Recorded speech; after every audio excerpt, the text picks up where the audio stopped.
Issue 16 of Void Rivals is laser-focused compared to the last couple of issues, alternating between three primary threads: Cobra-La's meeting with Skuxxoid, Solaila's quest within the Sacred Ring, and Darak making contact with the Agorian equivalent of Zertonia's unifiers. For this video, I'm going to focus on each thread individually, in order of least interesting to most interesting, though to be fair, even the least interesting part of this book is pretty interesting. There's maybe just less to talk about there right now. So let's jump in, and we'll start with the stuff with Darak. This is a pretty brief section, which feels about right when you think about how focused the book has been on Darak during this arc. It's probably good to back up and give attention to the other characters so everything feels a bit more balanced overall. Anyway, this segment is a chatty one, with the bulk of it consisting of dialogue between director Alander and Darak, who are in what Alander assumes is a secure place, this very nondescript orange room, like a huge Agorian walk-in closet or something. There are a couple of interesting things that come out of this exchange. First, that Alander doesn't know about Goliant, so that appears to be a well-guarded secret on the Sacred Ring. Not sure why exactly, it's kind of intriguing to me, but it seems to fit with the sort of leaders Duelin and Zalalak appear to be. I mean, these guys are not going to tell the rabble what's really going on, not when propaganda is much more effective. The other significant thing that comes from this section is that this orange closet was not as secure as Alander thought. Or maybe that blue android ratted the duo out like I thought might be the case. Whatever it is, Darak and Alander are arrested. This is kind of cool because it seems like it's going to keep that complicated father-son drama between Darak and Duelin going, but the presence of Springer and Hot Rod on Agoria provides an interesting wrinkle that prompts questions for future issues. With Darak in custody, will Duelin turn on the Autobots? Will Hot Rod and Springer just stand by and let things play out between Duelin and Darak? That seems unlikely, especially if things get particularly bad. So even though this was maybe the least exciting part of the book, I'm eager to see how events unfold from here and how the Autobots will play into it. The next plot line I want to talk about is Solaila within the Sacred Ring. Last time, we got the big reveal that Vector Theta, a Cybertronian supercomputer in the vein of Vector Sigma, is located in the depths of the Sacred Ring. That reveal was pretty much the main thing that seems to be important as far as Vector Theta goes, because we don't really glean any new info about the supercomputer, or anything really about it, or the Sacred Ring, or Zerta Trion.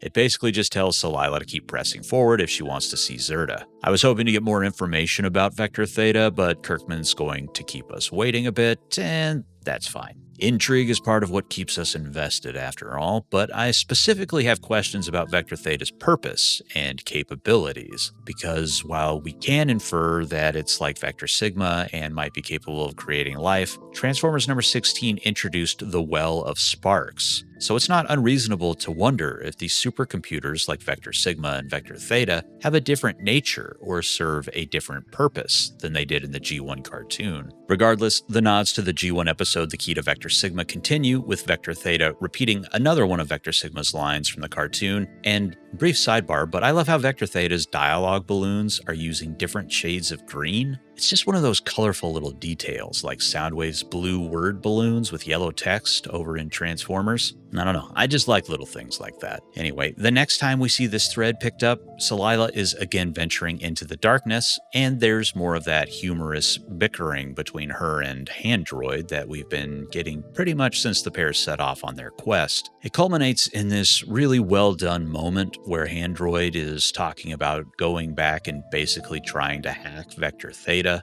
but Solaila shoots that down, launching into this dramatic speech about being a keeper of light and how she will continue on her path no matter what. And then you flip the page and she smacks into an obstacle blocking her way forward. I loved this moment. Great comedic timing, great use of the medium, loved it. But this silly little moment actually signifies a more substantial development, as Solaila has essentially reached the goal of her quest, or at least I assume it's the goal. As she climbs and ventures over the obstacle, she comes to a drop-off, and upon looking down, sees the face of a Cybertronian who I assume is Zerta Trion, uttering Megatron's enduring line from the 1986 animated movie, "I still function." This is pretty exciting, and I'm ready to move forward with this and start to get to know this new character. I have a lot of questions, but I don't expect many answers anytime soon. Still, it's getting good. While both storylines involving Derek and Celila will no doubt feed significantly into the long-term story, the segment with Skuxxoid and Cobra-La hits the hardest in this issue. Much like the first time he interacted with Derek and Celila, Skuxxoid once again immediately gets into a skirmish with his prey, as Pythona and the Cobra-La guard leap out of their organic ship and attack. Skuxxoid is in rare form in this issue, at first weighing whether or not he should eat the ship before having a sudden realization that it might be intelligent life. Then we get his various wisecracking throughout the fight with Cobra-La. At one point, he picks up a Cronus and shoots him point blank while trash-talking their abilities. I think this is some of De Felici's best work on the series yet in this segment, with this double spread of Pythona and the Royal Guard featuring some incredibly dynamic figure work. The composition and energy in these 2 pages is off the charts. The characters almost look like they're part of a ballet or something. You get the sense that this is a highly coordinated and capable unit, and it all comes through immediately in this double splash. In the next panel, Skuxxoid's response is perfect as well. I love the way this image of him shooting his blaster looks. The angle, the pose, Skuxxoid's bared snake fangs. What a weird series this is, where we've got one type of snake people from the center of the earth flying into outer space and duking it out with another type of snake person, a chubby snake man with a pig snout, a laser pistol, and a chastity belt. You ever wonder how we got here as a society? There are a couple references to G.I. Joe the movie as well, with Pythona donning her mask and chucking this multi-headed snake weapon thing, which Skuxxoid makes short work of with his laser, which is apparently pretty formidable as he seems to mortally wound a Cronus. See ya, guy. And that's the thing about this fight. It's action-packed, maybe the most action the series has seen yet, but it's not protracted. It's swift and brutal, with a Cronus going down fairly early, and the whole thing comes to a startling and sudden conclusion when old Baby Bangs cuts Skuxxoid in half. I'm sorry, what? The character that Robert Kirkman plucked from obscurity and got us to care about, a character with several unresolved potential stories and mysteries, is apparently dead. I say apparently because there's always a chance, right? In a space opera like this, it's not inconceivable that Skuxxoid could come back in some form. I wouldn't be surprised if we see him again due to the fact that it feels like there's unresolved business with the character. There's the mystery of his wife and kids that he seemed to just forget about all of a sudden, and the stuff with Bosch and Lord Gaikoni. There's enough on the pages of previous issues to lead the reader to believe that there's more coming with Skuxxoid. Remember the little bot from the 2024 special in issue 11? The one that's been spying on Skuxxoid and reporting back to an unseen master, saying that Skuxxoid would make a worthy addition to their ranks and that he'll continue to monitor him? That little guy is the main reason I'm not buying Skuxxoid being dead. But maybe I'm wrong. It's not like some of the mysteries and unresolved stuff couldn't continue to be explored without Skuxxoid present. It's entirely possible that all this stuff with Skuxxoid, all the setup, was a deliberately concocted ruse to make this moment hit with more of a shock. I mean, we're talking about the writer that stealth launched the Energon universe and kept the final issue of The Walking Dead so secret that bogus solicitations were created for issues well past the final issue. And if that's the case, I'm not gonna lie, I respect it.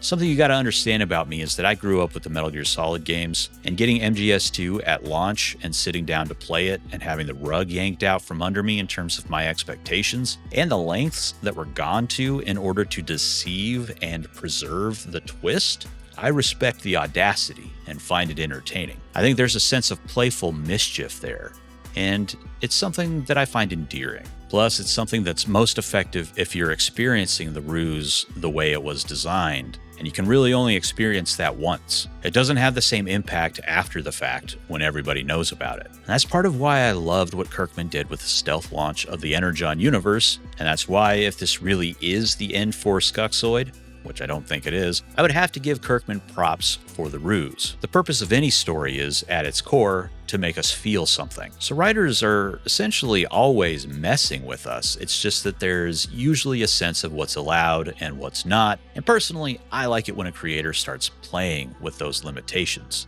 I don't know. Am I alone in that? Do you all hate this kind of stuff? I'm genuinely fascinated to know your opinion on it, even if you think I'm totally wrong and you couldn't disagree with me more. Let me know your thoughts on that and anything else that stood out to you in the issue. I mean, personally, I loved this issue. I thought this was one of the best issues of the series so far. Am I the only one? Anyway, thanks for watching. I hope you have a good rest of your day, and rest in peace, Skuxxoid.